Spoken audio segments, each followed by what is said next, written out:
میں، پاکستان کے اندر، افغانستان کے مختلف علاقوں میں دیکھیں اور ایران میں بھی آپ کو مختلف رسومات ملیں گی.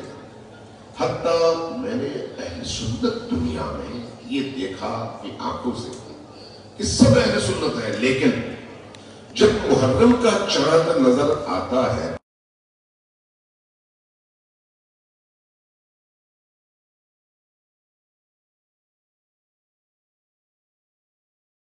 جاتا ہے یہ کیوں؟ کہا جاتا ہے حسین کے بچے زمین پر سوئے ہوئے. یہ کیسی کشش ہے جو انسان کو اس طرح سے تڑپائے اور کربلا والوں سے جوڑ. نماز جمعہ میں آپ کو یہ بات نظر نہیں آتی، نماز عید میں یہ بات نظر نہیں آتی، کسی اور مناسبت سے یہ کیفیت نظر نہیں آتی.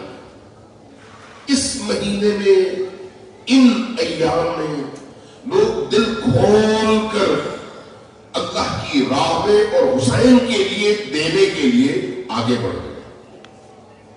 کون سی ایسی کشش ہے جو ان کو اس حد تک دنیا سے بے نیاز کر دیتی ہے؟ روتے ہوئے دیتے ہیں، روتے ہوئے. آپ نے یقیناً دیکھا ہوگا اور میں نے اپنی آنکھوں سے دیکھا ہے، جو لوگ کربلا جاتے ہیں خصوصاً ان ایام میں اور نجف سے کربلا تک مشی کے اس مسیر اور راہ پر آپ دیکھتے ہیں اپنی آنکھوں سے کہ کروڑوں لوگ کس طرح سے جوگ در جوگ آ کر اس راہ پر چل کر گرم اور تپتی ہوئی ریگستانوں کے ان گرم تھپیڑوں کو برداشت کرتے ہوئے چلتے ہیں. بھوک بھی برداشت کرتے ہیں، پیاس بھی برداشت کرتے ہیں، لیکن ایک عشق ہے جو انہیں کئی دن تک چلنے پر مجبور کرتا ہے. میں پہلی دفعہ جب عراق گیا تو میں اس دور میں گیا جب امریکیوں نے عراق پر قبضہ کیا تھا صدام کے فوراً بعد. میں نے اپنی آنکھوں سے اس پہلے سفر میں کچھ چیزیں ایسی دیکھی جو پھر کبھی نہیں دیکھی کہ اگر کوئی شخص اپنے گھر سے حسین ابن علی کی زیارت کے لیے، رونے کے لیے، عہد کرنے کے لیے، ان سے کمٹمنٹ کے لیے، بیعت مجدد کے لیے نکلتا ہے تو خود حسین ابن علی کس طرح سے اس کا ہاتھ تھام ہے. میں نے عملاً یہ دیکھا. ہم میدان بارڈر پہ تھے، میدان بارڈر پہ مجھے اچانک ایک ایرانی جوان مل گیا تو میرے قریب آیا. ہم 3 ساتھی تھے تو ہمارے پاس 3 پاسپورٹ تھے، لیکن ایک بندے کا پرانا پاسپورٹ چونکہ کینسل ہو چکا تھا اس لیے نیا پاسپورٹ اس کے ساتھ نقلی ہو گیا تھا، لہذا 2 پاسپورٹ ایک بندے کے تھے. اس نے مجھے کہا کہ میرے پاس پاسپورٹ نہیں ہے اور میں جانا چاہ رہا ہوں عراق، 40 کے ایام میں حسین ابن علی کی بارگاہ میں حاضر ہونا چاہتا ہوں، آپ میری مدد کریں. میں نے کہا کیا مدد کریں؟ کہا کہ بس آپ مجھے اپنے ساتھ رکھ لیں. میں نے اسے کہا بھائی ہمارے پاس تو 3 بندے ہیں، 3 پاسپورٹ ہے، جہاں پر چیک کیا جائے گا ہم تو یہی بتائیں گے. تو کہا بس آپ اپنے پاس رکھ لیں، میں آپ کے ساتھ شامل ہو جاؤں، باقی میں جانوں میرا حسین جانے. پہلے نظر انداز کر دیا. میں نے کہا ٹھیک ہے چلنا چاہتا چلو، یقین جانے. ہم مہریں لگوانے کے بعد بارڈر کراس کر کے جب گاڑی میں بیٹھے تو یہ جوان بھی ہمارے ساتھ بیٹھ گئے.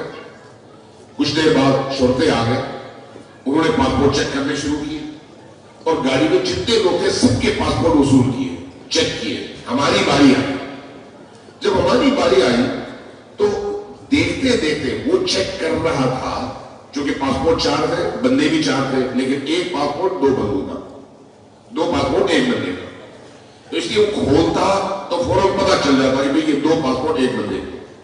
این اس ٹائم پر پیچھے سے کسی نے اس کو آواز دی. اس نے ایسے ہی بند پاسپورٹ میرے ہاتھ میں دیا اور چلا گیا. لڑکا ہمارے ساتھ چل پڑا اور عراق میں داخل ہو گیا. جب وہ داخل ہوا تو میں سوچ رہا تھا یہ اتفاق ہے یا عنایت ہے. اس کے بعد بدر ایک علاقہ ہے عراق کا، وہاں تک تقریباً کوئی 7 سے 8 چیک پوسٹ ہیں.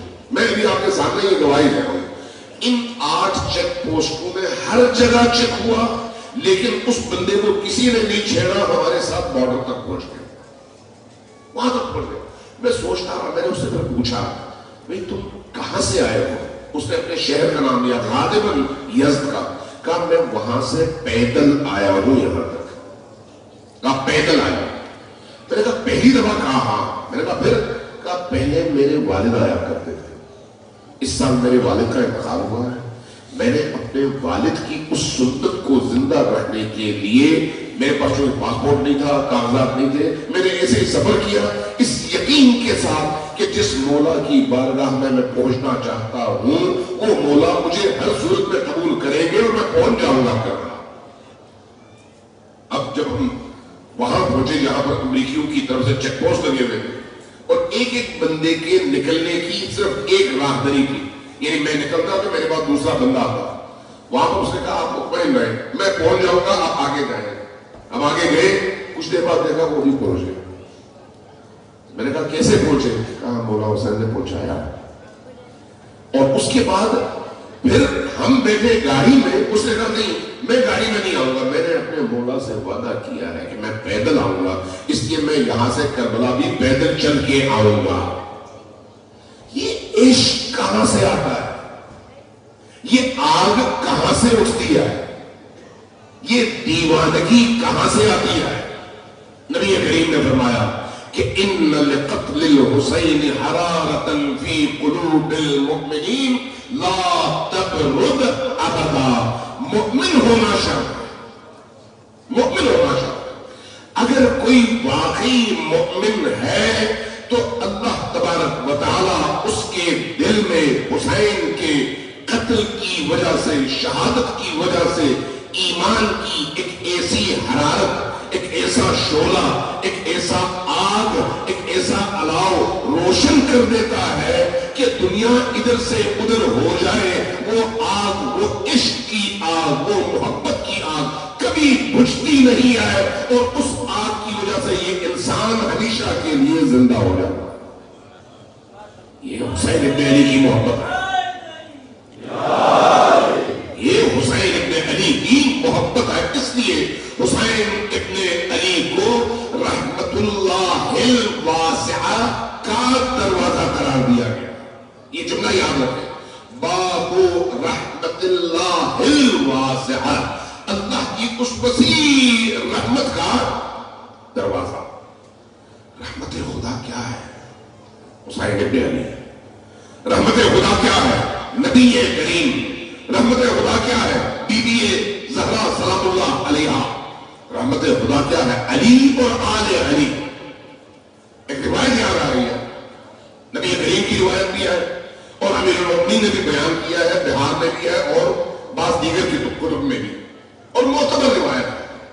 فرمایا کہ اللہ تبارک و تعالیٰ کی رحمت کے 100 حصے، 100 حصے، ان 100 حصوں میں سے اللہ تبارک و تعالیٰ نے تمام بنی نوع مخلوق میں، انسان، جن، پرندے، چرندے، درندے، کیڑے، مکوڑے، جنگل کے، سمندر کے تمام مخلوقات میں صرف ایک حصہ تقسیم کیا، صرف ایک حصہ، 100 میں سے ایک حصہ۔ انسان کتنے ہیں؟ 8 ارب، اس ایک حصے کا ایک ذرہ 8 ارب موجود انسانوں میں تقسیم ہوا ہے۔ ان سے پہلے جتنے گزر گئے ان میں بھی وہی ایک حصہ تقسیم ہوا، ان کے بعد قیامت تک آنے والوں میں بھی اسی ایک حصے کا ایک ذرہ تقسیم ہوا۔ آگے چرندوں میں، پرندوں میں، جنگل کے جانوروں میں، سمندر کے جانوروں میں، زمین کے نیچے رہنے والوں میں، فضاؤں میں رہنے والوں میں، تمام مخلوقات میں اللہ نے کوئی ایک حصہ تقسیم کیا، کوئی ایک حصہ۔ اس ایک حصے کا نتیجہ کیا ہے کہ ایک ماں خود کو مرنے پر راضی ہوتی ہے لیکن اپنے بچے کے مرنے پر راضی نہیں ہوتی، اس ایک ذرے کی وجہ سے۔ اس ایک ذرے کی وجہ سے آپ یہ جو جغرافک چینل ہے حیوانات کے، اس میں دیکھتے ہیں کہ ہرنی ہو، گائے ہو یا کوئی اور جانور، جب کوئی شکاری جانور آ کر بچے کو پکڑتا ہے تو وہ ماں خود جا کے خود کو تو پیش کرتی ہے لیکن خود مرتی ہے، بچے کو بچاتی ہے. یہ رحم، یہ اندر ایثار کہاں سے آتا ہے؟ اس ایک ذرے کی وجہ سے. وہ ذرہ کتنا ہے؟ ان کھربوں مخلوقات میں تقسیم ہونے کے بعد جو ذرہ ایک ماں کے حصے میں آیا ہے اس کا یہ اثر ہے. اس ذرے کا کوئی 30 سال پہلے ایک زلزلہ آیا تھا آرمینیا میں، کوئی 35,000 کے قریب لوگ مر گئے. اس دوران میں کافی عرصے کے بعد، کوئی 20-25 دنوں کے بعد، جنگ اخبار میں ایک خبر چھپی 2 کالمی. اس میں لکھا تھا کہ ایک خاتون کو ملبے کے نیچے سے نکالا گیا تو وہ خاتون بے ہوش تھی، اس کے سینے پر اس کا بچہ تھا. لے جایا گیا، فوراً ٹریٹمنٹ دی گئی، ایمرجنسی میں لے جایا گیا، اس کو توانائیاں دی گئی، انجیکشن دلائے گئے. 2-4 دنوں کے بعد دونوں کو ہوش آ گیا اور دونوں کی جان بچ گئی. ڈاکٹروں نے دیکھا کہ اس خاتون کی ساری انگلیاں زخمی ہے، بدن سالم ہے اور بچہ بھی سالم ہے لیکن اس کے ہونٹوں پہ خون ہے. جب ہوش آیا تو ماں سے پوچھا کہ تم بچ کیسے گئی؟ کہا کہ جب زلزلہ آیا اور میرا گھر گرا تو میں ستون کے پاس تھی، تو ستون کی وجہ سے چھت مجھ پہ نہیں گرا، لہٰذا میں بچ گئی. بچہ میری بابو میں تھا. اب میرے پاس ظاہر کچھ کھانے کو نہیں تھا، میں ہل نہیں سکتی تھی، لہٰذا 2 دنوں میں میرا دودھ خشک ہو گیا. اب بچہ رو رہا تھا. میں نے دیکھا میں کیا کروں، کیسے اس بچے کو دودھ پلاؤں؟ تو میں نے دیکھا میرے پاس دودھ تو ہے نہیں. جب بچے نے رونا شروع کیا تو میں نے ساتھ کی دیوار میں موجود ایک پتری سے اپنی انگلی کاٹی اور وہ کٹی ہوئی انگلی بچے کے منہ میں دی. بچے نے میرا خون چوسا، بچے کو توانائی مل گئی اور بچہ زندہ رہا. 25 دن اس کیفیت میں گزرے، اللہ نے مجھے زندہ رکھا. تھی عیسائی مسیح، اور 25 دنوں کے بعد آپ لوگوں نے مجھے نکال لیا. میں سوچتا تھا کہ اللہ تبارک و تعالیٰ نے 25 دن اس ماں کو زندہ رکھا لیکن وہ ماں اس بچے کے لیے زندہ رہی اور اس کیفیت میں اس نے اپنا خون پلا کر بچے کو زندگی دی. کیوں؟ اس لیے کہ اس کے دل میں اللہ کی رحمت کے 100 حصوں میں سے ایک حصے کا وہ کھربواں حصہ آیا تھا جس کی وجہ سے ایک ماں اس حد تک اپنے بچے پہ خود کو نشاور کر رہی. اللہ نے امیر المومنین فرماتے ہیں کہ اللہ تبارک و تعالیٰ نے یہ جو باقی 99 حصے ہیں یہ یا اپنے لیے رکھے ہوئے ہیں یا علی اور آل علی کے. کیسے؟ فرمایا کہ حسین ابن علی اللہ کی ان تمام رحمتوں کا مظہر کا نام ہے. مظہر رحمت خدا حسین ابن علی. یہ رحمت ہے کیا جس کے لیے اس حد تک قرآن نے تاکید کیا کہ ہم حسین ابن علی کو سمجھ سکیں کہ حسین کون ہے، رحمت کیا ہے. آپ پڑھتے ہیں بسم اللہ الرحمن الرحیم، تو آغاز کہاں سے کرتے ہیں؟ اللہ کے نام سے. وہ اللہ جس کی 2 صفات ہیں، ایک وہ رحمان ہے اور ایک وہ رحیم ہے. تو رحمان میں بھی رحم ہے اور رحیم میں بھی رحم ہے. رحمان میں جو رحم ہے اور رحیم میں جو رحم ہے اس میں فرق کیا ہے؟ ایک رحمان ہے اور دوسرا رحیم ہے. فرمایا کہ رحمان عام ہے تمام مخلوقات کے لیے، جتنی بھی مخلوقات ہے، انسان ہے، جانور ہے، سب کے لیے. رحمان کی رحمانیت کی وجہ سے اللہ ان کو عطا کرتا ہے. لیکن یہ جو رحیمیت ہے یہ عام نہیں ہے، یہ خاص ہے. رحمانیت عام ہے، اس کے لیے ضروری نہیں ہے کہ کوئی اللہ کو مانے تو تب وہ دے.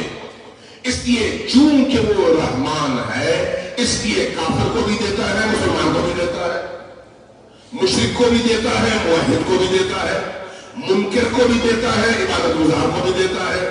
اللہ اپنے دشمن کو بھی دیتا ہے، دوست کو بھی دیتا ہے. کوئی یہ نہ سمجھے اگر کوئی اللہ ہے تو میں تو اس کو نہیں مانتا، مجھے کیوں دیتا ہے. یہ دینا اس کی رحمت کا تقاضا ہے، اس لیے وہ دیتا ہے. اور ہر مخلوق کو دیتا ہے اس لیے کہ وہ رحمان ہے.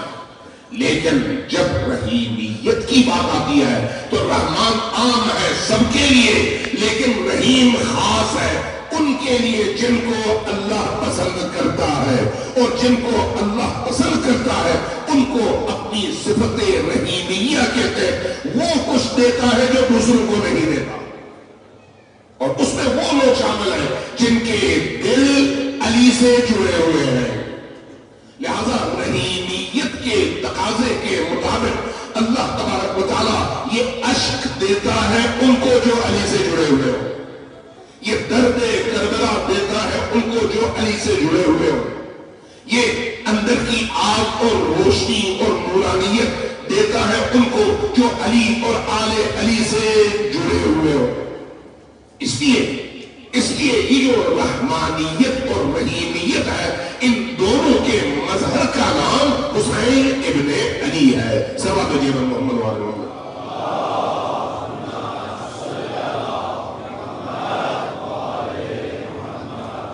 اس لیے یہ یاد رکھے کبھی بھی زندگی میں مایوس نہ ہو۔ کل میں نے 2-3 روایات اور قرآنی آیات کی روشنی میں حتیٰ فرعون کے والے سے 2-4 باتیں آپ کی خدمت میں عرض کی۔ کبھی مایوس نہ ہو، آپ نے چاہے کچھ بھی کیا ہو، گرگری، بت پرستی باز آئی، چاہے کچھ بھی کیا ہو، ایک دفعہ حسین کے دروازے پر آ جاؤ۔ اگر حسین کے دروازے پر آ جاؤ تو ماضی میں جو کچھ بھی ہوا ہو، حسین وہ ہستی ہے جن کی خاطر اللہ بدترین لوگوں کو بھی معاف کرنے کے لیے تیار ہو رہا ہے۔ اس لیے حسین کا دروازہ امید کا دروازہ ہے، نا امیدی کا دروازہ ہے۔ اس لیے جس شخص کی زندگی میں نا امیدی ہو، اس کو اگر آپ حسین کے دروازے سے جوڑ دیں تو اس کی زندگی جہنم سے جنت میں تبدیل ہو جائے گی۔ اس کی زندگی میں امید زندہ ہو جائے گی، اس کی زندگی میں روشنی آ جائے گی، اس لیے کہ وہ اس دروازے پر پہنچا ہے جس دروازے کا نام رحمت ہے۔ آپ نے قرآن کریم کی یہ آیت سنی ہے اور آپ سب کو یاد ہے، وَمَا أَرْسَلْنَاكَ إِلَّا رَحْمَةً لِلْعَالَمِينَ۔ کیا مطلب ہے اس کا؟ اللہ تبارک و تعالیٰ نے نبی کریم کو رحمت بنا کر بھیجا، ایسا ہی رحمت بنا کر بھیجا۔ وَمَا أَرْسَلْنَاكَ إِلَّا، ہم نے آپ کو نہیں بھیجا مگر یہ کہ کیا رحمةً لِلْعَالَمِينَ، تمام عالموں کے لیے رحمت بنا کر بھیجا، اس عالم کے لیے بھی اور اس عالم کے لیے بھی۔ یہ رحمت کیا ہے جو نبی کریم بن کر آئے ہیں؟ رحمت کا اگر آپ ترجمہ کریں، اہل لغت سے پوچھیں تو وہ بتائیں گے کہ رحمت کا مطلب ہے کسی ضرورت مند کو اس کی ساری ضرورتیں فراہم کرنا۔ توجہ ہے میں کیا عرض کر رہا ہوں؟ ایک بار اونچی آواز سے سلام دیجیے گا محمد و آل محمد۔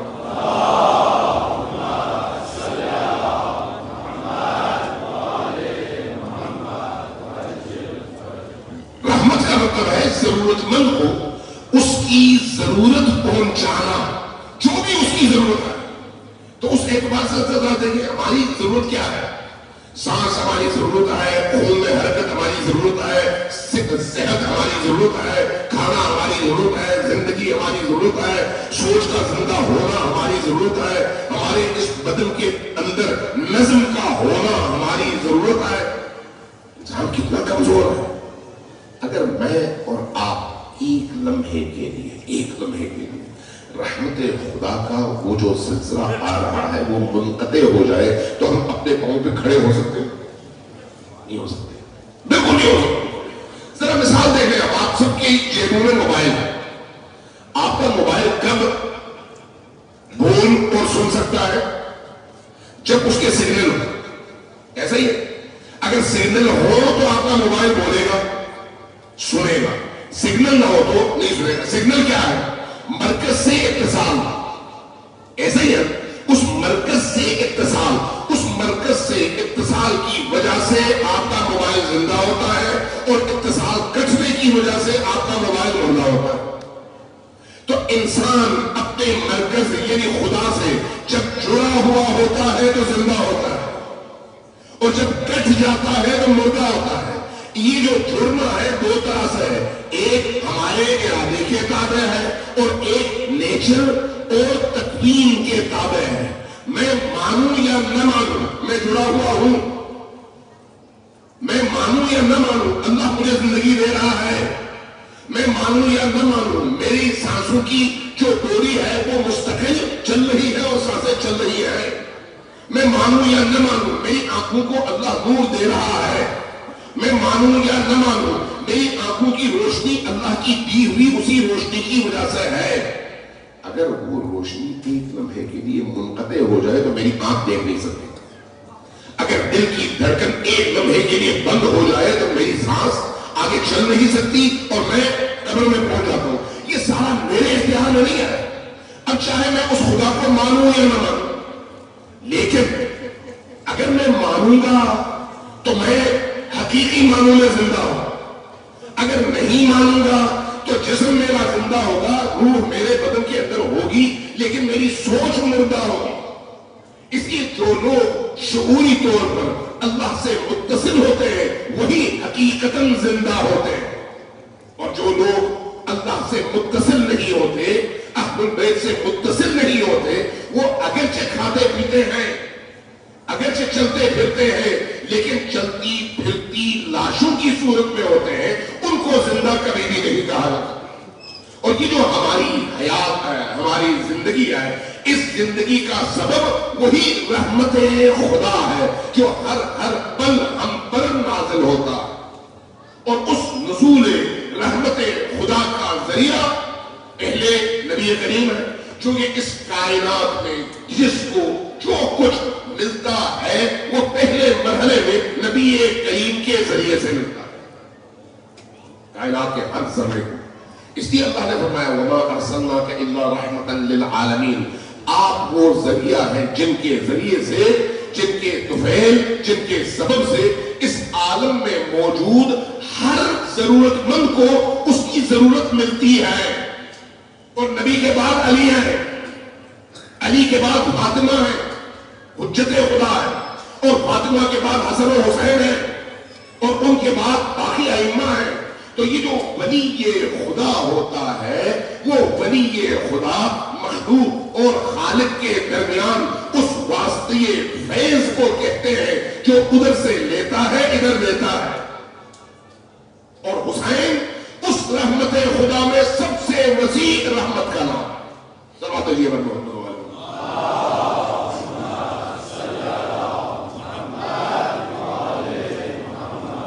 ذرا اونچی آواز سے صلوات علیہ محمد.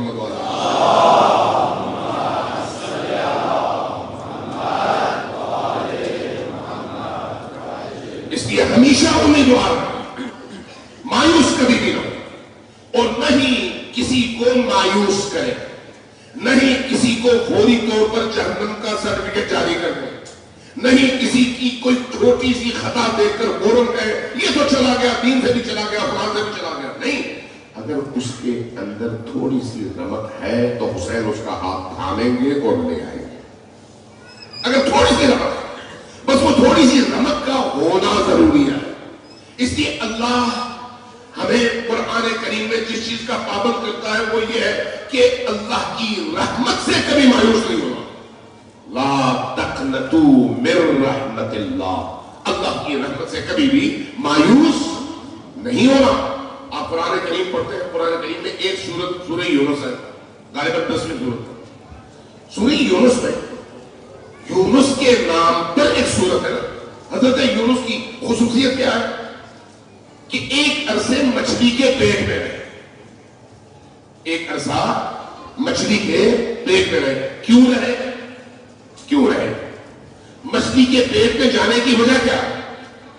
اللہ تبارک و تعالیٰ نے حضرت یونس کو اپنی قوم کی تبلیغ کے لیے اور ان کو اللہ کی طرف بلانے کے لیے بھیجا.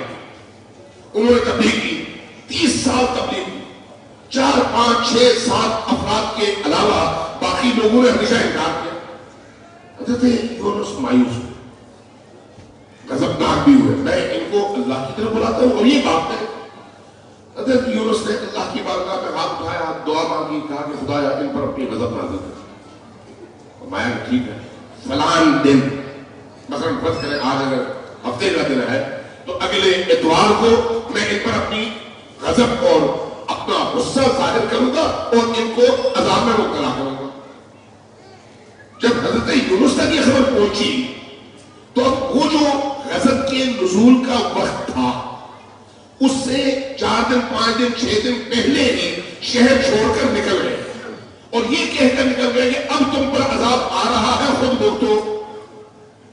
اللہ تبارک و تعالیٰ نے حضرت یونس سے کہا کہ اے یونس میں نے اگر فرض کریں اتوار کا دن کہا تھا تو اتوار کا دن ہونے دیتے اس وقت تک ان کی امید کو ختم نہ کرتے تاکہ اس وقت تک اگر کچھ لوگ توبہ کر کے آنا چاہے تو ان کے لیے دروازہ کھلا ہوتا اور آپ نے ان کو مایوس کیا اور ان کے درمیان سے نکل آئے باہر. اور یہ اب خطا نہیں تھی جرم نہیں تھا لیکن ترک اولا ضرور تھا. اس ترک اولا کی سزا میں اللہ نے حضرت یونس کو مچھلی کے پیٹ میں بھیجا اور وہاں پر رکھا اور وہ سزا بھی جو اس پورے عالم کی تاریخ میں کسی کو اللہ نے نہیں دی حضرت یونس کو. وجہ آپ نے 1 ہفتے پہلے اپنے علاقے کو چھوڑا لوگوں کو چھوڑا اور ان کو رحمت خدا سے مایوس کرنے کا سبب بنے. آپ نکلے تو وہ مایوس ہوئے. اس کی جو رحمت خدا کا دروازہ ہے جو کہ عہد البیت کا ہے اس وقت اس سے کبھی بھی مایوس نہ ہو کبھی بھی مایوس نہ ہو. ہمیشہ عہد البیت کے دروازے سے امید رکھیں دعا ضرور کریں چاہے ضرور اپنے فرائض ضرور بجا لائیں چاہے کم ہو عمل ضرور کریں عمل پر اعتماد نہ کریں لیکن عمل انجام ضرور دیں. جو فرائض ہے ان فرائض سے کوتاہی نہ کریں لیکن یہ بھی نہ سمجھیں کہ میں نے نمازیں پڑھی ہیں میں نے روزہ رکھا ہے میں نے اتنی ساری عبادات کی ہیں اب تو اللہ کو مجھے دینا چاہیے. نہیں بھائی اللہ پر لازم نہیں ہے یہ بولے اس کی میری یہ عبادتیں اس قابل ہے ہی نہیں کہ اللہ کے دروازے کو کھول سکے. یہ تو اللہ کی رحمت ہے جو مجھے بلاتی ہے نہ میری عبادت جو اللہ کی رحمت کو بلائے. اس لیے ہمیشہ امید رکھے لیکن اپنے اعمال کی بنیاد پر نہیں اللہ کی رحمت کی بنیاد پر. اور ائمہ اطہار اور خصوصاً حسین ابن علی کی کرامت اور ان کے کرم کی بنیاد جب اس دروازے سے اس طرح سے ہم متصل ہوں گے تو اس اتصال کے نتیجے میں کبھی بھی انسان پر اللہ کی رحمت کا دروازہ کھل سکتا ہے اور اس کی زندگی پلٹ سکتی ہے. مشکلات آتی ہے لیکن ان مشکلات میں صبر اور استقامت اللہ سے امید کے رشتے کو قائم رکھتے ہیں. یہ جو صبر اور استقامت ہے یہ صبر اور استقامت اور اللہ کی رحمت سے امید کا باقی رہنا یہی انسان کو آخر کار نجات کے دروازے تک پہنچانے کا سبب ہے. بہت سارے اوقات میں ہم دعائیں مانگتے ہیں ہم اللہ کی بارگاہ میں روتے ہیں. ابھی بھی بعض مومنین نے اسے کہا کہ بہت سختی میں ہے ہمارے لیے دعا کروائیں. یقیناً دعا ہونی چاہیے یقیناً آپ مومنین کی دعائیں ایک دوسرے کے حق میں قبول ہوتی ہیں. یقیناً جب آپ خود کو بھول کر دوسرے کے لیے دعا کرتے ہیں تو اللہ تبارک و تعالیٰ اس دوسرے کے حق میں کی گئی دعا آپ کے حق میں قبول کرتا ہے. امام صادق علیہ السلام کی ایک حدیث ہے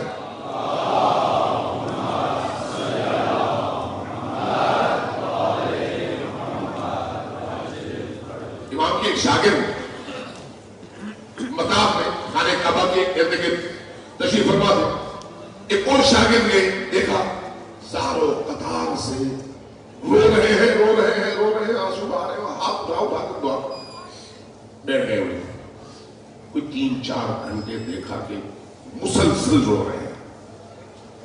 ان کو انہوں نے ڈسٹرب نہیں کیا کہا کہ وہ اپنی دعا کرنے دیں. وہ جب دعا سے فارغ ہوئے اور اطمینان ہو گیا اس کے بعد گئے جا کے کہا آج آپ بہت زیادہ روئے لیکن جتنی دیر میں بیٹھا رہا اس سارے وقت میں آپ نے جتنی بھی دعائیں مانگی وہ دوسروں کے لیے مانگی اپنے لیے نہیں مانگی.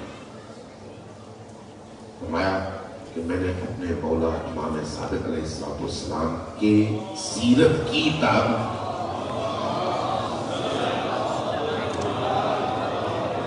اس سیرت کی تأسی کی ہے اور اس کے مطابق چلا ہو. کہا کیسے؟ کہا کہ میں نے اپنے امام سے یہ سنا کہ جب تم دعا مانگو تو دوسروں کے لیے مانگو جو تم دوسروں کے لیے مانگو گے اللہ تمہیں اپنی خواہش کے 1,00,000 گنا زیادہ عطا کرے گا. ذرا سوچو, دوسروں کے لیے مانگنے سے اللہ تبارک و تعالیٰ اس سبب سے کہ آپ نے خود کو فراموش کیا دوسرے کے لیے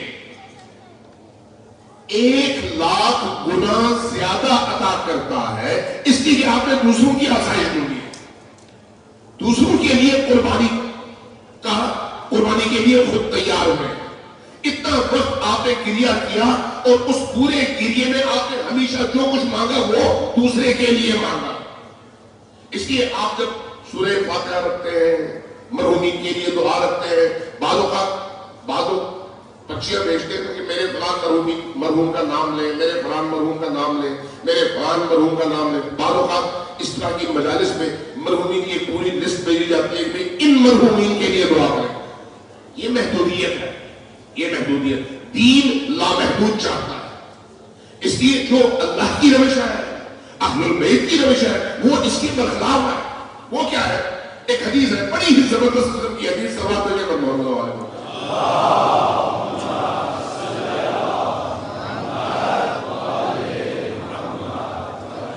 امام صادق علیہ السلام کی فرمایا کہ جب تم اپنے مرحومین کے لیے دعا کرنا چاہو تو ایک کام کرو.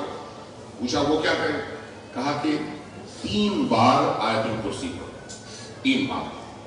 اللہ لا الہ الا هو الحی القیوم سے ہم فیہا خالدون تک, اور بعض روایات کے مطابق وَهُوَ الْعَلِيُّ الْعَظِيمُ تک. بہرحال جن کو پورا یاد ہے وہ پورا پڑھیں. اگر اس سے پہلے 3 بار صلوات بھیجو اور اس کے بعد بھی 3 بار درود بھیجو تو یہ کمپلیٹ ہو جائے گا. اس لیے کہ امیر المؤمنین کا فرمان ہے کہ اللہ تبارک و تعالیٰ درود کو رد نہیں کرتا, اس لیے 2 درودوں کے درمیان جو دعا مانگی جاتی ہے وہ بھی یقیناً قبول ہوتی ہے. اس لیے فرمایا کہ یہ کام کرو. اس کے بعد کیا کرو؟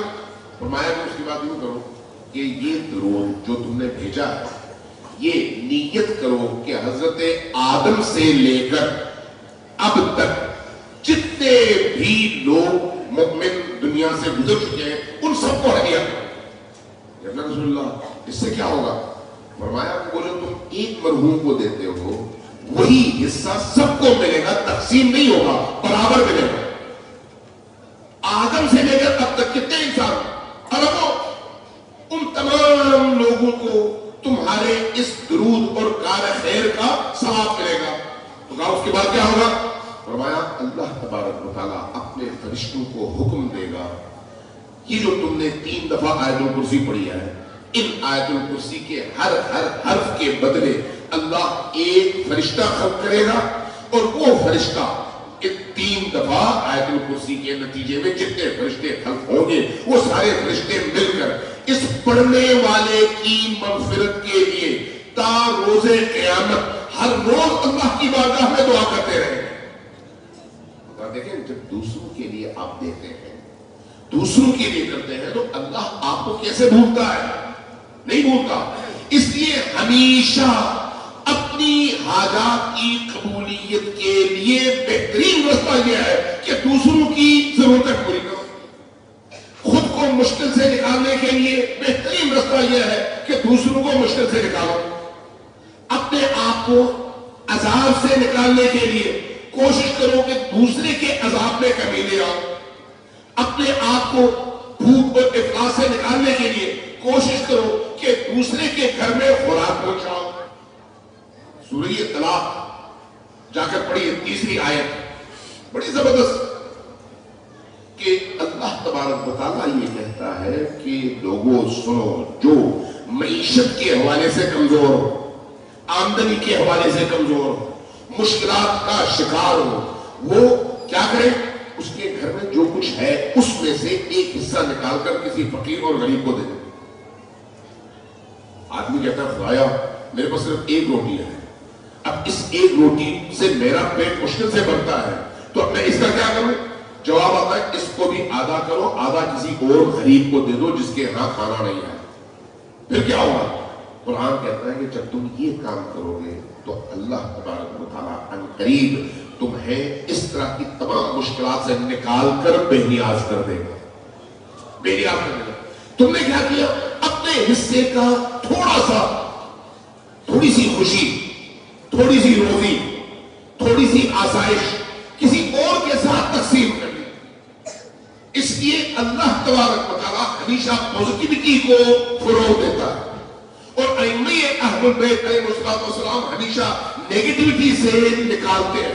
دوسروں کے بارے میں ہمیشہ مثبت سوچا کریں، منفی نہ سوچیں.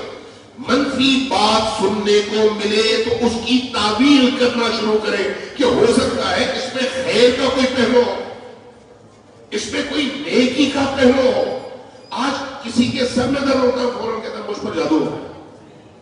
کسی کے گھر میں کوئی مشکل آ جائے، کہتے ہیں کسی نے میرے خلاف کوئی جادو ٹونا کیا ہے، کوئی تعویذ بنائی ہے، کوئی اس طرح کا عمل کیا ہے، اس کی وجہ سے یہ ہوگا. کسی کو تھوڑی سی تکلیف ہو، دوسرا فوراً یہ سمجھتا ہے، کہتا ہے کہ اس کو نظر لگی ہے. ارے بھائی یہ چیزیں اس طرح سے نہیں ہوتی. اس کائنات میں اتنی آسانی کے ساتھ تعویذ، گنڈے، جادو وغیرہ اثر نہیں کرتے. چاہو وہ رستہ اپناؤ جو اللہ نے کہا. اگر اللہ کے کہے ہوئے رستے پر چل پڑو تو ساری دنیا مل کر جتنی بھی بھوکے آپ پر مارنا چاہے کچھ نہیں ہوتا، آپ ہمیشہ محفوظ ہیں. اپنے آپ کو بچانے کا رستہ قرآن اور اہل البیت کی پناہ ہے. تعویذ، گنڈے اور اس طرح کی چیزیں نہیں. نہ یہ آپ کے مصیبت میں اضافہ کر سکتی ہے اور نہ آپ کی آسائش میں. آپ کو اطمینان کی زندگی وہی چیز دلاتی ہے جس کو ہم قرآن کریم کی اصطلاح میں ذکر اللہ کہتے ہیں. ذکر اللہ، اور ذکر اللہ کے ذریعے سے یعنی یاد خدا، یعنی تذکر، یعنی اپنی عملی زندگی میں اپنے تمام اعمال کو اللہ کی یاد کے ساتھ انجام دینا. یہ جو عزاداری ہے سید الشہداء ہے، یہ ذکر خدا ہے یا نہیں؟ یہ ذکر اللہ ہے یا نہیں؟ بہترین ذکر، بہترین ذکر جس میں انسان کا دل بھی شامل ہے، صرف بدن نہیں. تو اس کی اس طرح کے اذکار کے ذریعے سے، اس طرح کی مجالس کے ذریعے سے، اس طرح کی محافل کے ذریعے سے انسان جس طرح معاشرے کے اندر نیکیوں کا فروغ ممکن بنا سکتا ہے، کسی اور کام کے نتیجے میں اس طرح کی فضا پیدا نہیں کر سکتا. اس لیے یقین کریں کہ اگر ہم نے اپنے اس اندر کی دنیا کو ان چیزوں سے پاک کر کے اہل بیت علیہ السلام خصوصاً حسین ابن علی کا دامن پکڑا تو آپ دیکھیں کہ کتنی جلدی تبدیلی آتی ہے ہمارے اندر. یہ تبدیلی کوئی باہر سے نہیں آتی، اندر سے آتی ہے، اندر سے. اس لیے ہمیشہ خدا کے بارے میں حسن ظن رکھیں، ہمیشہ اہل بیت کے بارے میں حسن ظن رکھیں. وہ سارے ایسے لوگ ہیں جو میرے پاس آتے ہیں، کہتے ہیں کہ ہم نے اتنی بار جا کے امام حسین سے مانگا، ہمیں نہیں ملا. اتنی بار جا کے مشہد میں امام رضا سے مانگا، ہمیں نہیں ملا. ہم نمازوں میں رو رو کے دعا مانگتے ہیں، ہمیں نہیں ملتا. بھائی آپ کو کیا پتہ ہے کہ آپ کو ملا ہے یا نہیں؟ آپ نے صرف اس چیز کو ٹارگٹ کیا ہے جس کو آپ نے سمجھا کہ اہم ہے، لیکن اللہ کو آپ کی ضرورتوں کا آپ سے زیادہ علم ہے. جب اس کو زیادہ علم ہے تو پھر آپ کو اللہ پر یقین ہونا چاہیے کہ اگر آپ کے حق میں بہتر ہے تو وہ عطا کرے گا، اور اگر بہتر نہیں ہے تو آپ کو نقصان سے بچائے گا. آپ کو نہیں پتا ہوگا لیکن اللہ کو پتا ہے. ایک ماں اپنے بچے کو چلتے ہوئے ہیٹر کی طرف جانے نہیں دیتی، چاقو اٹھانے نہیں دیتی، نوکدار چیز اٹھانے نہیں دیتی. بچہ چیختا رہے لیکن ماں کہتی ہے نہیں، یہ خطرناک ہے، یہ نقصان دہ ہے. بچہ اگر گرم ابلتے ہوئے دودھ کی طرف جائے پینے کے لیے، بچے کو ماں روکتی ہے نہیں، یہ نقصان دہ ہے. کوئی نقصان دہ چیز کی طرف وہ ہاتھ بڑھائے تو ماں روکتی ہے، یہ نقصان دہ ہے. بچہ سمجھتا ہے کہ ماں نے مجھ پر جبر کیا اور میری خواہش پوری نہیں ہونے دی، لیکن ماں کا دل اس بچے کے لیے تڑپتا ہے اور وہ بچے کو بچانے کے لیے ایک قدم اٹھا رہی ہے. یہی کیفیت ہماری عمومی زندگی میں ہے. اس لیے ہمیشہ یاد رکھیں کہ ہم اپنی زندگیوں میں ہر پل رحمت خدا کے محتاج ہیں، اور ہر پل رحمت خدا کے نزول کا سلسلہ جاری ہے. ایک لمحے کے لیے اگر رحمت خدا کا سلسلہ رک جائے تو ہم اسی وقت عدم میں تبدیل ہو جاتے ہیں، ہمارا وجود ختم ہو جاتا ہے. وہی ایک پل. تو اس کا مطلب ہے اللہ ہماری طرف توجہ دے رہا ہے، اللہ کی نگاہوں کے سامنے ہم ہیں، صرف ہماری کمی یہ ہے کہ ہم اللہ کو اپنے سامنے موجود محسوس نہیں کرتے. وَمَن يَتَوَكَّلْ عَلَى اللَّهِ فَهُوَ حَسْبُهُ. جب انسان اپنے اللہ پر توکل کرتا ہے، توکل سے پہلے اس کی شناخت ضروری ہے، شناخت کے بعد توکل کرتا ہے کہ ہاں میرا خدا ہے اور مجھے دیکھ رہا ہے. مجھے اپنی گورنمنٹ کے لگائے ہوئے کیمروں پر اللہ سے زیادہ یقین ہے. وہ کہتے ہیں اللہ دیکھے نہ دیکھے، کیمرے تو دیکھ رہے ہیں، چونکہ کیمرے دیکھ رہے ہیں اس لیے جرمانے سے بچو.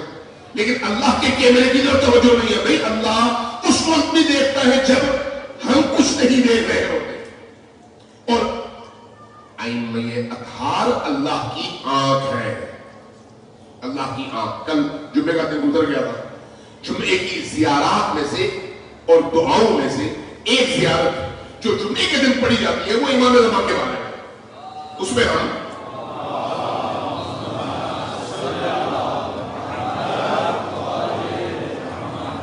جمعے کی زیارت میں ہم ایک جملہ پڑھتے ہیں، السلام علیکہ یا عین اللہ فی خلقہ. میرا سلام ہو آپ پر اے امام زمان جو مخلوق کے درمیان اللہ کی آنکھ ہے. السلام علیکہ یا عین اللہ فی خلقہ.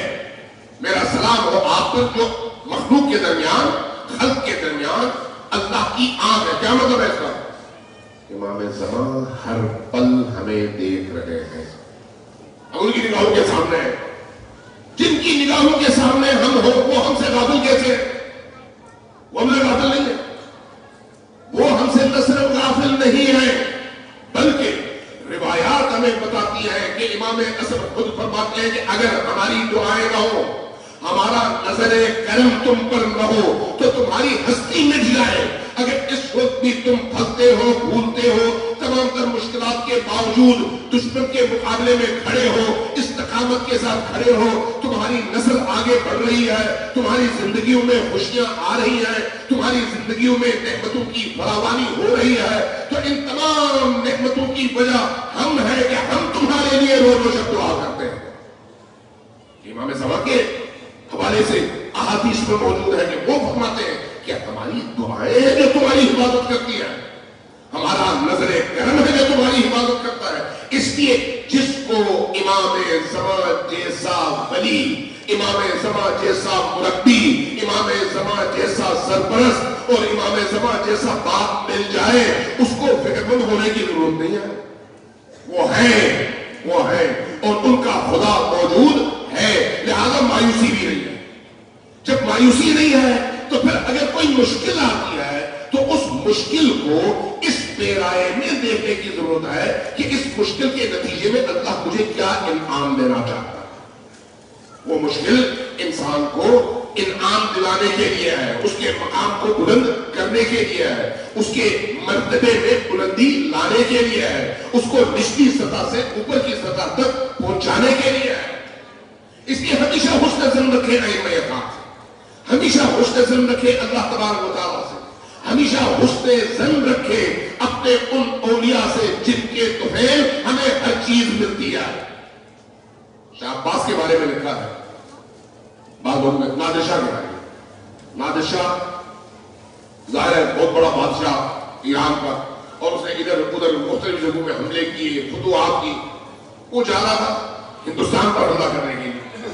تاریخ میں لکھا ہے کہ وہ جا رہا تھا تو تھا شجاع آدمی، بہادر آدمی، اگرچہ اس نے ظلم بھی بہت کی. ادھر وہ جا رہا تھا ہندوستان کی طرف اپنی فوج کے ساتھ، لیکن اس کی بہادری کا تقاضا یہ تھا کہ وہ لشکر کے درمیان میں نہ ہوتا بلکہ اکیلے لشکر سے بہت آگے نکل جاتا، رستے دیکھتا، پھر کہیں پر مشکل ہوتی تو اپنے لشکر کو بعد میں آ کے متوجہ کرتا کہ اس مشکل کا مقابلہ کرنے کے لیے تیار ہو جاتا. جا رہا تھا، کسی آبادی سے گزرا، ایک بچے کو دیکھا. وہ بچہ ہاتھ میں قرآن لیے جا رہا تھا. رکا، کہا کہ بچے کہاں جا رہے ہو؟ کہا مدرسہ. کہا مدرسہ کیوں؟ کہا قرآن پڑھنے. اچھا قرآن پڑھنا آتا ہے؟ کہا ہاں. تو کہا کوئی قرآن کی آیت تو سنا دو. اس نے اٹھ کر بسم اللہ الرحمن الرحیم انا فتحنا لک فتحا مبینا پڑھنا شروع کر.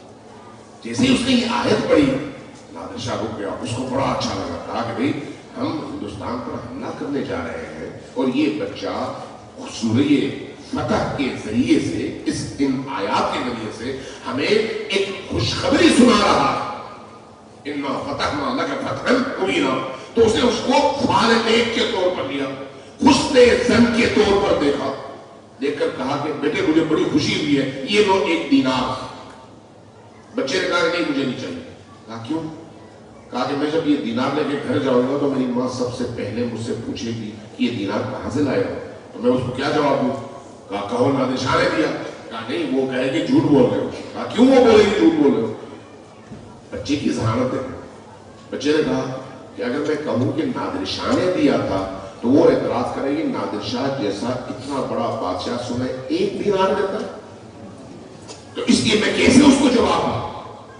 اس کو سمجھ آ گئی اور بچے کی ذہانت پر بھی رشک کیا، فوراً کہا کہ اس بچے نے میرے بارے میں اتنی خوشگمانی رکھی ہے کہ اگر نادر شاہ ہو تو وہ 1 دینار سے تو نہیں کر کھائے گا۔ اس نے پوری اشرفیوں کی تھیلی اٹھائی، بچے کو دی، کہا کہ یہ میری طرف سے تمہیں انعام، جا کے اپنی ماں سے کہو کہ نادر شاہ ہی تھا۔ اتنا سوچیں، ایک انسان، آپ کسی کے گھر جاتے ہیں، جب کسی کے گھر جاتے ہیں اور اس کے بارے میں حسن ظن رکھتے ہیں تو وہاں پر وہ آپ کے حسن ظن سے زیادہ آپ کی خدمت کرنے کی کوشش کرتے ہیں۔ اگر ہم اہل البیت کے بارے میں حسن ظن رکھیں، اگر ہم خدا کے بارے میں حسن ظن رکھیں کہ خدا دیتا بھی ہے اور چھپر پھاڑ کر دیتا بھی ہے، تو پھر کائنات میں کوئی شخص خودکشی نہیں کرے گا۔ خودکشیوں کی وجہ وہی مایوسی ہے، خود سے مایوسی، دنیا سے مایوسی، اللہ سے مایوسی، زندگی سے مایوسی، اپنے عقائد سے دوری۔ اس لیے امید انسان کی زندگی کا چراغ، اور اہل البیت علیہ السلام سے توسل اور وابستہ رہنا زندگی کی وہ لائن ہے جس کے اندر خون دوڑ رہا ہو، اور اگر یہ چیز آ گئی تو انسان کبھی بھی بے راہی کی طرف نہیں جاتا، ہمیشہ اس راستے پر چلے گا جو اس کو زندگیوں میں کامیابیاں عطا کرے اور اس کے نتیجے میں وہ سربلند رہے۔ صلوات اللہ محمد وآلہ۔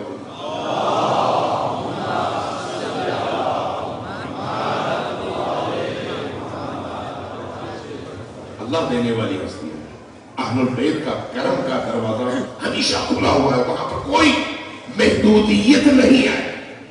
اس سے کوئی یہ نہ سمجھے کہ اس کا مطلب ہے میں چاہے نماز بھی نہ پڑھوں، روزہ بھی نہ رکھوں، جو بھی برائیاں کرنا چاہوں کروں، بس ایک دن حسین ابن علی کی بارگاہ میں آ جاؤں یا ایک زیارت پڑھ لوں یا اللہ کی رحمت ہو جائے اسے مانگوں تو سب کچھ ہو جائے گا۔ نہیں، اس کا مطلب یہ نہیں ہے۔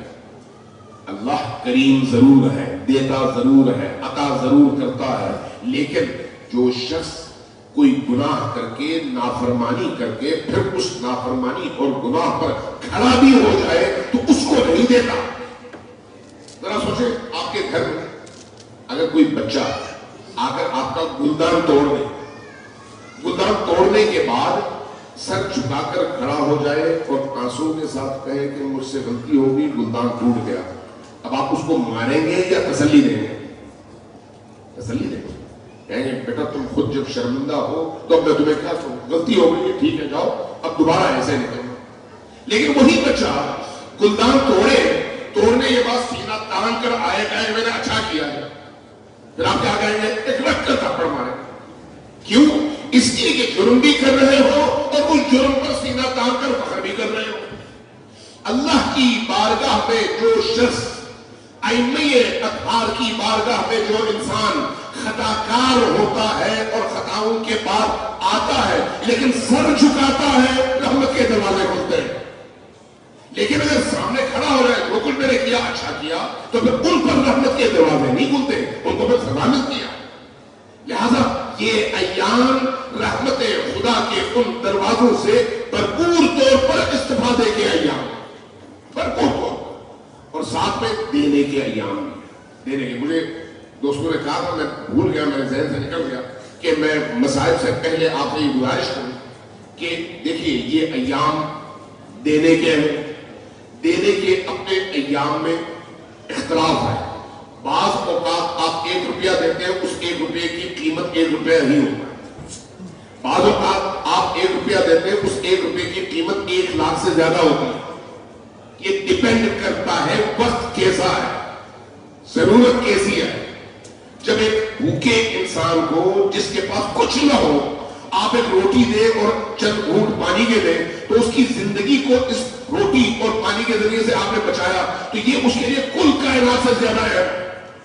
لیکن اگر ایک شخص کا پیٹ بھرا ہوا اس کے پاس ساری نعمتیں موجود ہوں آپ ایک روٹی نہیں 100 روٹیاں اس کو دیں وہ اس کے کسی کام کی نہیں ہے. جب ایک سینٹر بن گیا ہے اور اس سینٹر کو اس وقت پیسوں کی ضرورت ہے تعمیر کی ضرورت ہے اضافے کی ضرورت ہے ادائیگیوں کی ضرورت ہے تو ایک ایسے موقع پر جب خصوصاً ماہ محرم بھی آئے اور ماہ محرم میں آپ جو دیتے ہیں وہ اس کے ہاتھ میں نہیں دیتے حسین بن علی کے ہاتھ میں دیتے ہیں. جو آپ لے رہے ہیں حسین سے لے رہے ہیں دے رہے ہیں حسین کو دے رہے ہیں. حسین کا گھر ہے حسین میزبان ہے. آپ حسین کو جو دیتے ہیں وہ بھی حسین کو نہیں دیتے خود کو دیتے ہیں. کیوں؟ اس لیے کہ جو آپ دے رہے ہیں اس کا جو عوض آپ کو مل رہا ہے وہ 1000 گنا سے زیادہ ہے لاکھ گنا سے زیادہ ہے. چونکہ جو آپ دے رہے ہیں وہ آپ کی اس دنیا میں ضرورت ہے جہاں پر کوئی اور آپ کی ضرورت پوری نہیں کر سکتا. اس لیے اس موقع پر دینا سیکھے اور دل کھول کر جتنا ہو سکے چونکہ محرم ہے ایام ایسے ہیں ان ایام میں دے تاکہ جب بھی یہ مرکز آگے بڑھے اور یہاں پر حسین کا کلام حسین کا پیغام لوگوں کے دل و دماغ تک پہنچے اور ان کو راہ راست پر لانے کا سبب بنے تو جب تک یہ سینٹر قائم رہے گا آپ اس ثواب میں ہمیشہ شریک رہیں گے. جب بھی یہاں پر کوئی نیکی کا کام ہوگا اس میں آپ کا حصہ شامل ہوگا. یہ یاد رکھیں کہ مرنے کے بعد کسی کے لیے ایصال ثواب کی نیت سے دینا ایک معنی رکھتا ہے لیکن جب زندگی میں خود انسان اپنے ہاتھوں سے دیتا ہے تو وہ کوئی اور معنی رکھتا ہے. اگر میں اپنے مرحوم والد کے لیے اس وقت 1 لاکھ روپیہ دوں تو اس 1 لاکھ روپے کی قیمت 1 لاکھ ہی ہے. لیکن اگر میرے مرحوم والد اپنی زندگی میں صرف 100 روپیہ دیتے تو اس 100 روپے کی قیمت 1 لاکھ روپے سے زیادہ تھا. اس لیے کہ عمل تب قیمتی بنتا ہے جب انسان اپنے ہاتھ سے کرے. لہذا جتنے بھی دوست یہاں پر موجود ہیں جتنے بھی بزرگ ہیں جتنے بھی جوان ہیں کوشش کریں اپنے ہاتھوں سے دیں. بچوں کے ہاتھوں سے دلوائیں مائیں اپنی بیٹیوں کے ہاتھوں سے دلوائیں بچیوں کے ہاتھوں سے دلوائیں. دے مرکز کو دے کسی فرد پر احسان نہ کرے کسی شخص پر احسان نہ کرے. دے کس کو اس کو جو آپ کو کئی 1000 گنا کر کے پلٹا سکتا ہے اور پلٹاتا ہے تو شرط ہے آپ اس کی نیت سے دے کسی اور کی نیت سے نہ دے. سلام علیکم محمد و علیہ وسلم.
اور مو کیسا آلو والا حال ہو کیسا مو گرفتی اساتی رجی کی مزید گرارا و خارا کیسا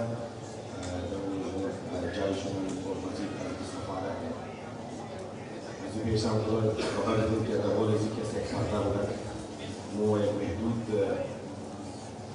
تعداد مردوبه کسی در این جایی میکنی حالی هم کسی جای مو کچاش در مگر بعد هم کسی خودش رو خبری مردم تمام کرو کنی چرا که آبادی زیاد شده ماشاءالله مردم بخواهی که ازی در اعتبار کسی استفاده کنن و به خیلی محید مولانا و کسی اجماعی تبلیغ منن از استفاده کنن مو کسی ارادہ امیر کرده بودی که انشاءالله از محرم پیش کسی رینویشنی از این حال مستقل کنی مگر موروب شدی مو بودی کسی عالم و رینویشن از این حال دو حال استارت کنی محرم کسی پروگرامش کسی استارت میشه لہذا مو کسی انشاءالله از محرم بعد یعنی اشتون بعد مو امیر ارادہ داره که هر دو حال کسی رینویشن کنی ولی ازی کسی مو کمکی اشمو درانه و خواهره کسی لازم داره مو از او پیش که سمود آسانی ایسا نشده مقصد کمک طلب نکرده مگر حالی مو که مجبور هستی چونکه مو اصوات لیمیت داره و حالی از این رسمو بسیار بال شده رایه دارم یعنی مو مجبورا داریم دوش مایسته هستی که با این خانه امام حسین هسته اینجی فقط ما از اینجی استفاده نمونه اینجی شما تمام در اینجماعی اولادای شما مایه مو اینجی کلاسا داره تقریبا نزدیکای 200 استودنت داریم که ما در این جماعه هفته 3 روز کسی در اینجی درس موگره ماشاءالله کسی یک چیز یاد موگره این فقط بله از مو نیست این بله فیوچر اولادای از شما است اور مو در فیوچر امی پلان داره که مو بخیر انشاءالله مزید کلاسا و مزید به بهتر طریقه کسی اولادها که نیم جنریشن که در هیچ کلان شده رایی است اینا یک چیزی دیدی که اینا یاد بیاره لہذا ہم خاطر کے سمو ارادہ میں کری کہ مو بخیر حال کلان کنی ریلیشن کلان کو حضور کلان نہ مشکی دیواز شفا کنی کلان کنی ہاں وہ دیونا منزل میں میزنین وغیرہ کے ساتھ یہ ارادہ داری کی بخیر انشاءاللہ ہمارے حال جوڑ کنی ہمارے کلاس رومات بزنی کہ مزید اسٹوڈنٹ آ کے سر جی استفادہ کرنا ہم خاطر کے سمو کومک اشمو گرارا رکار داری مو اسپیشل بلدرا کے سر استیمیت گرفته تقریبا چند خرشام آیا بلیزی دیگر بلدرا که سبلیز مورد اور یک کمی دیگر فقط نیه کی فائنینشل هر کس کی میتریل وایز هم کس اگر که مو کمک میکنه اونا هم کس موجود هم است چونکه مو فقط اگر پیسه بگیریم مو سامان هم میخریم هر کس اگر میتریل وایز هم کس مو کمک میکنه اونا موجود هم است کس مو کمک کنه تاکه مو بین مزید فرصه خود جور کنیم اور بہتر کیسا طریقہ کیسا انشاءاللہ تا سال دیگر بہتر طریقہ کیسا تشکیل ہوتے ہیں مو کی کدی بلدرا گرز نے اونا یک اسٹیمیٹ دارد مورا کہ تقریبا خالی ہمیں کاری بجلی ازی 35,000 ڈالر دو حال کی سخر شما دیگر ہیٹنگ سسٹم کولنگ سسٹم تقریبا 5,000 ڈالر خرچ شما ہم تا پلاننگ ورش کیسا تقریبا 35,000 ڈالر کیسا خرچ شما carpentry, partition wall, تقریبا 35,000 یعنی سیدنا دغول مو سیدنا دیوال میده کده یعنی تقریبا 20,000 ڈالر من در نهایت بریم خرچه خودون شو خبری میکنن زیاد شده زور خاطر کسی خرچه هم بار شده پلاسترینگ ورشی تقریبا 40,000 ڈالر کسی مورا اندازه کن کرد یا تا یا بال کسی موشه اور ہم تسلییم ٹرائل سے کیسا ہوشا خبر بارش ہوشا دیگه ہوشا آواز فهمیده نمیشه یا زیاد گرمی ہوشا از بال آون شفا مو کیسا سیلیم ٹرائل کیسا بخیر نیزنی بخیر اونوشی تقریبا 50,000 ڈالر چمان 1000 ها میزنین که در هر دو حال مو بیزنی که دیونا منزل جور کنی از 1,50,000 تا 1,60,000 ڈالر خرچ همون تر کیسا دیگه ریزا سامانایش که کابینت دروازه یا توالت یا دیگه چیز هسته تقریبا 40,000 ڈالر مورا اندازتاً اونا کورد خدا بس بخشی پرمیت دیگه دوکومنتیشن که از مو بیلدن سرویر میگره یا دیگه میگره بلیزو تقریبا 30,000 ڈالر خرچم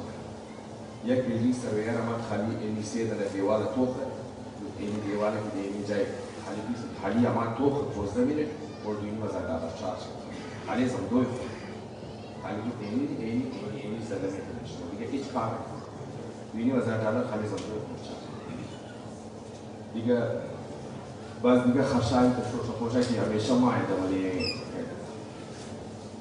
شوشا پوشا خرشا که دمانی کنسترکشن ما ایدمانی کنار کسا عدالتا دونه کتاب اجازه اور من که فرش قالین مونی یا دیگه اونایش خلا کسا ما که مو از قالین والا که قالین بخور قالین آوردنی اونا کسی که خدمت بیست $30,000 اندازه کود دیگه این تمام چیزات که مو کلکولیت کردی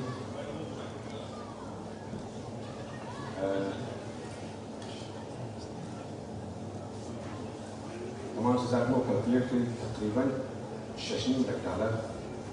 اندازه خرچه که یک استیمیت اونا برای مو خرچه $6,000 یعنی این کم ذره از واسط مو کروه کم نبیخ زیاد از واسط مو کروه دو قدیر که از مو پیش شما استشده خداوند امام شما که توفیق بده اگر شما که از مو هل کنیم نه فقط منی وایس اینتریور وایس هم که از شما میدونید از دیگه کنه که از مو هل کنه بعد مو هل کنه خیلی پیش بده رای و دلیل استاست اینا پیش شما مای اگر خدا واس اگر کسی است اگر هل کنه کنه اگر علی نمیکنه عملی کنه یا در هر طریقه که است اگر شما که از ما همکاری کنید بسیار زیاد خدای ما هست انشاءالله شما اجرش پیش خدای ما هست مو هیچ مو از خود خبر نداریم مو از خود هیچ کار نمیکنیم دیگه شما چیز نشون اجر شما پیش خدای ما هست انشاءالله از طرف خواهران که هستم خواهران که هستم جماعی پیش شما بلادان که هستم آیم از هر چیز که خدا هست شما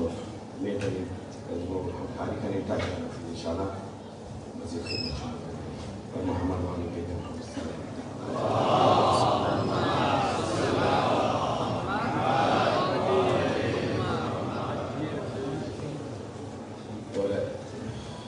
یک دیگه هم هست که از برنامه های دیگه میگه سعی خداوست تیگه مگر $20 خود نمیشه از $20 بود حسابم که زیاده شد $2,000 دوشون از اون نمیشه واس مطلب اگر کم بالتر اگر میدید خود بسیار خوب میشه محمد و علی بیت محمد صلی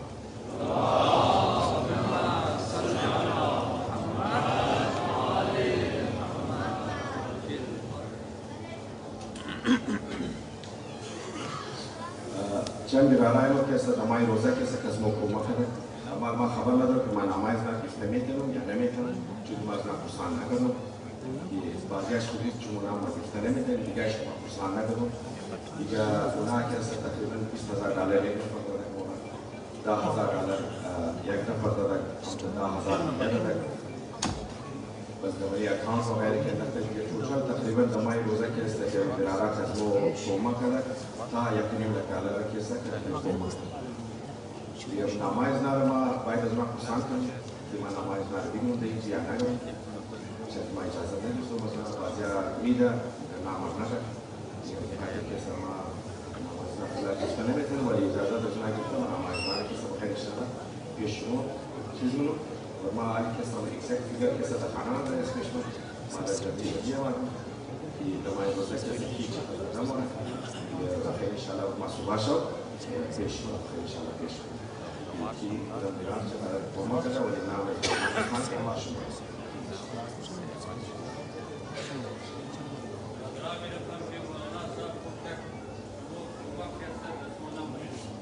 وہ دیادی عبداللہ حسین کو مقبول نام زوبی انشاءاللہ بے جای نمورا کلشم دمی حال مصرف کنشایا برای خود شما مصرف کنشایا تاکی برای بچه و فرزندای مو مصرف کنشاییم جی تاکہ مو بہترین یک صحیح دستگاه صحیح جای برای تنجر کنیم بہترین صحیح چیزرا صحیح علماء دعوت کنیم برای تربیتی نسل جدید کو برای تربیتی خواهرای کو دخترای کو انشاءاللہ بہترین یک صحیح و سالم سوسائٹی تربیت کنیم و نسل آئندے کو انشاءاللہ بہترین کی روش اعتماد کنیم و گناہ پیش بورا تاکی نہ تنیم کہ نشنا خدا نخصہ کی رائے کو گم کنیم بئی خاطر بستای کو بالکن دل کھول کے گفتے شی امیم شاو بیاد حسین بیاد ابوالفضل عباس از قد کمک کنی انشاءاللہ درگاہ رحمت شما نامید نمونه ابو جیف شو که خالی شد جیف شما پس چند برابر پر میشه انشاءاللہ دستا اخبار کن اعلان کن دوستامی هسته نام کو بدیم جس کو بدیم و ماشین هم هسته از قد کمیت نیم برادران ایک صلوات بیخانی اللهم صل علی محمد و علی محمد نہیں ضرورت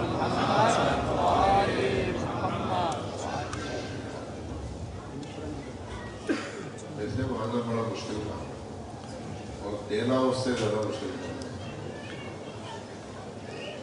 اللہ تبارک و تعالیٰ شکتی اور خیر دے گا اور میں ایک واقعہ نقل کر دیتا ہوں تاکہ تھوڑا سا حوصلہ ملے ان کو جو جیبوں میں ہاتھ ڈالتے ہیں اللہ شیخ محمد تقی فلسفی کا نام آپ نے سنا ہوگا ایران کے بڑے معروف خطبہ میں انتقال ہو گیا ہوتا جب وہ خطاب کرتے تھے تو ان کے اس خطاب میں 30 ہزار لوگ آیا کرتے تھے اتنی بڑی شکتی انہوں نے اپنا واقعہ نقل کیا کہا کہ شاہ کے دور میں ہم گئے عراق کربلا وہاں پر ایک ایرانی حسینیہ بنانا چاہ رہے تھے ظاہر کے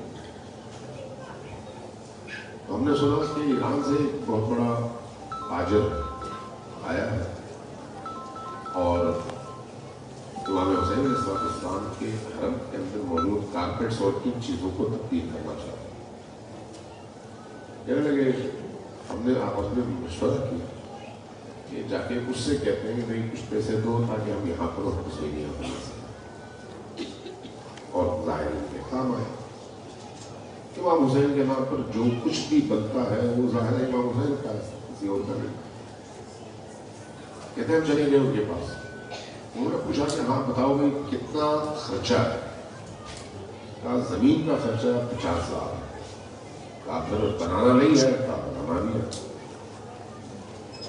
وہ اس زمانے کے آج سے تقریباً 60 سال تک 50,000 کمان کہا 50,000 کمان زمین کا خرچہ ہے اور باقی خرچہ جو ہے وہ کنسٹرکشن کا کہا اچھا یہ چیک لے لو اس چیک پر جتنی رقم تمہارے اس بلڈنگ کے لیے ضروری ہے وہ لکھو کم نہیں لکھنا اتنا لکھو جس سے تمہاری بلڈنگ بن سکے کہتے ہیں میں نے سوچا جو اس نے آفر دی ہے تو کیوں نہ لکھوں تو میں نے 2 لاکھ ڈیمانڈ کی پہلے ڈیمانڈ کی تھی 50,000 کی 2 لاکھ ڈیمانڈ اس کا جو منشی صاحب میں تھا اس کے ہاتھ میں دیا اس نے دیکھتے ہی منشی نے کہا کہ یہ تو بہت زیادہ ہے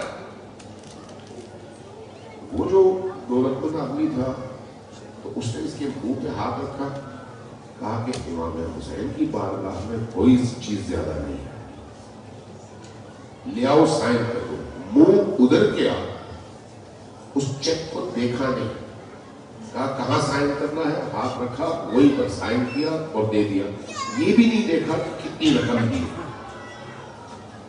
آئے محمد تقی فلسفی کہتے ہیں کہ کچھ عرصے کے بعد اس کا انتقال ہو گیا میں نے ان کو خواب میں دیکھا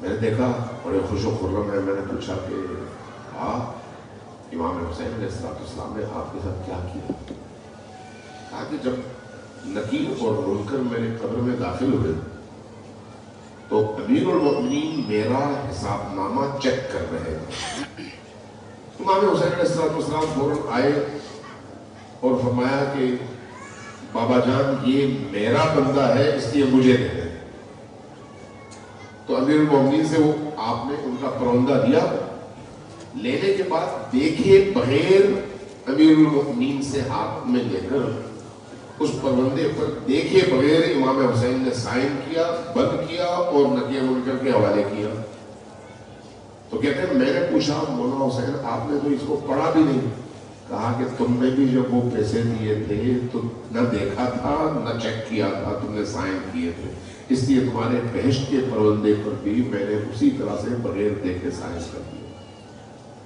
یاد رکھیں کہ جو چیز امام حسین کو دی جاتی ہے وہ ضائع نہیں ہوتی نہ صرف ضائع نہیں ہوتی وہ کئی گنا پھل پھول کر واپس آتی ہے